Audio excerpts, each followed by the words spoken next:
having that space to say, oh, does anyone know 5 video editors, and not be then assaulted by a bunch of agencies trying to sell me stuff. And I'm like, I'm an agency too. I want to directly connect with videographers or voiceover artists, editors, etc. But having that space to do that and actually have collaboration between creatives seems so simple. Exactly. Yeah, that's right. And just it was the very first meeting we had, I think there was maybe 8 video businesses. Some were individual freelancers, some were parts of larger organizations, but one of them said, we got too many videos to edit. We need someone to edit videos for us. And the other 7 video people in the room went, ooh. And that's and that's, a lot of business networking events have lockouts, so you could only have had one videographer in there, and that would have been useless. So that's what we're more about, the collaboration. So, let's have 100 videographers. It doesn't matter. Everyone's in the same boat. Can't agree more. Because I've done a bunch of those, like business over breakfast, meeting, face-to-face meetups. It's usually one marketing person. And I've, in fact, I was invited to one recently, and they were like, but we actually just got a marketing person involved. And I was like, cool, what do they do? Like, I do quite a specific part of marketing. I create the content. So if there's someone else who's talking about strategy or web designer or this or that or the next thing, there's really no crossover whatsoever. In fact, there's a nice synergy. And the person was a web designer who also did some LinkedIn-ness. And looked at their profile, and I was talking to the person. I was like, yes, they're doing it, but I can already see suggestions I could give everyone and them to kind of some simple tips and tricks they may be missing the boat on. But they went back and said, hey, there's this other person who does marketing. Do you reckon it's, going to be too much of a crossover? And they were like, nah, we don't need them. I can take care of all the marketing for this group. I'm like, okay, cool. And it always feels like that. It's, this is my 7 people. It's my 3 accountants, 2 mortgage advisors, and I'm the video person for that. Woohoo!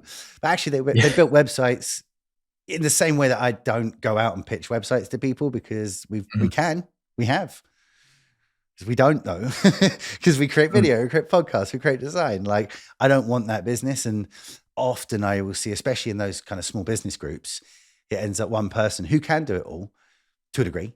Lesser degrees depending on what it is. But I think for the industries that we're in, and the kind of businesses that we look for, who need our creative and, are able to pay maybe a little bit more and kind of get the concepts behind it. Because most small businesses, I think, are starting to dip their toe into marketing, but are not quite spending on it yet. So you see a lot of ugly marketing out there, or nasty stuff that's kind of created on a shoestring.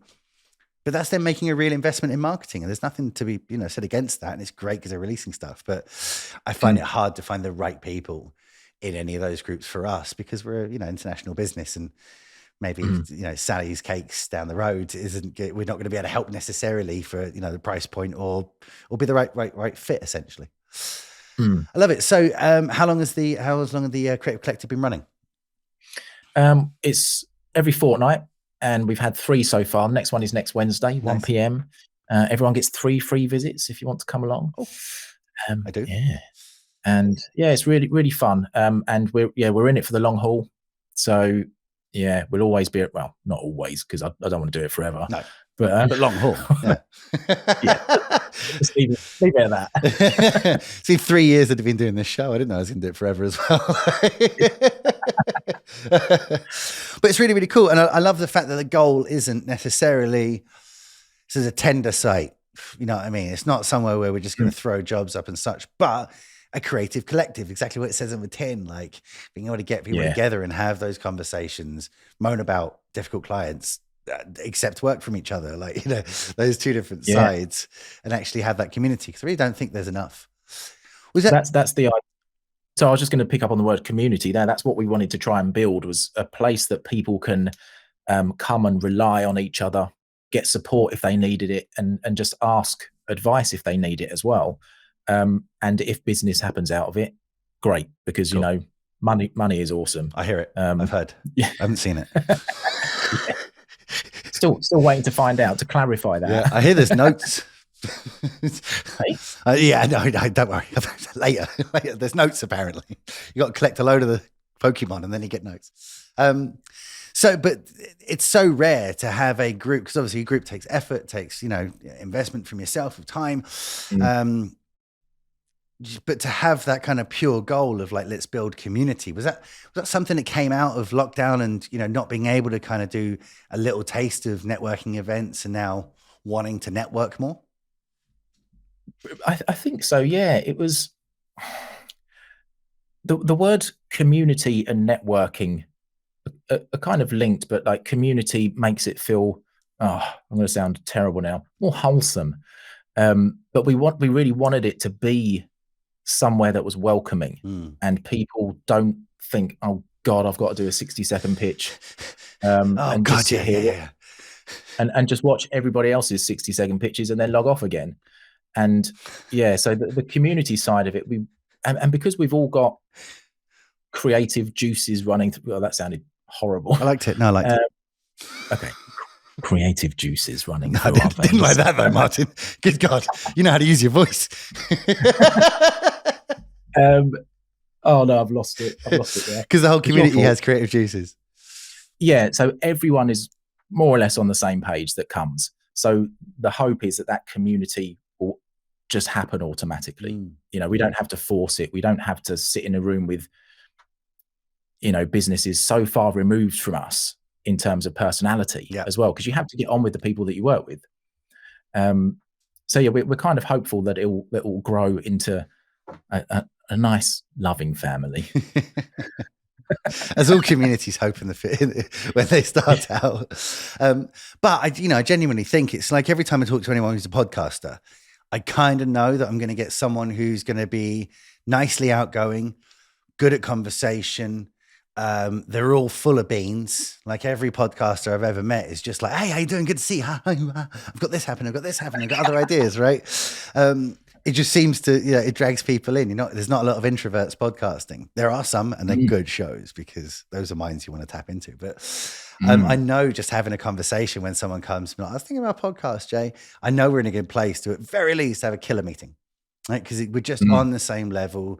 Even if they haven't done it yet, we're both podcasters because it's the type of person we want to be, or we don't already are. So having a community like that and building it, I think that's the kind of thing which can just perpetually grow and be a safe space. Be a safe space where it's fun to be around. And like I say, there just isn't anywhere else doing it. So where is the Creative Collective? Where can people join? Oh, it's online. So it'll be on Eventbrite. Yeah, online, man. We might do face-to-face stuff at some point, but the goal at the minute is to get it rolling, and at some point we'll probably have face-to-face meetup just to, I guess, meet each other for real. But for ease and for speed, we wanted it all online because, also a lot of creative people don't get out of bed till 11 o'clock. So ain't that the truth? I'll people find me on LinkedIn. My name is on the screen there. It's Martin Whiskin. Damn right. It's all over my LinkedIn at the minute. Amazing. Well, and really good place as well, because happening every 2 weeks. I know there's a bunch of creatives out there who are listening to this show every 2 weeks. Awesome. First 3 are free. Free. There is no reason not to go dip your toe into the Creative Collective. Make sure that this is the right community for you, and Martin's not lying, and it's not full of trolls being horrible to each other, but actually a wonderful group of creatives sharing ideas and collaborating as a proper community. Martin, as I said before the show, we try and keep this under sort of 45 minutes to an hour, make sure that we're not taking up too much people's time while they're working. If people do want to come find you for fantastic voiceover services, where would they go, sir? Well, they can go to my website, martinwhiskin.co.uk. And we'll put the link to Martin's website in the show notes for any of you lovely podcast listeners. And it's just in the comments below for anyone watching on YouTube. Martin, thank you so much for joining us. It's been a wonderful, wonderful show. It's been a lot of fun. And Mr. Mason, Brilliant. Do me a favor. Take us to the bridge, sir.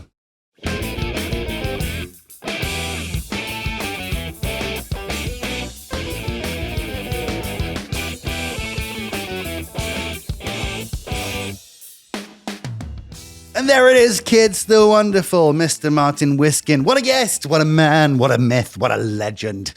Lovely show to hang out with another podcaster because, you can just have a conversation and let that just ebb and flow and kind of randomly end up where you want to go. And there's no moments where people go, anyway. So if you want to check out Martin, as we said, check out the show notes.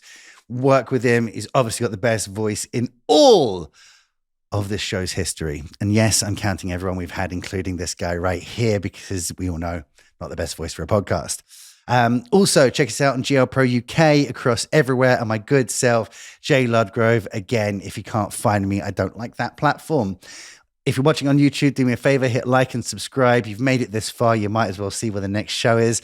But in the meantime, I'll see you on the next episode of The Daily Show, kids. Bye-bye.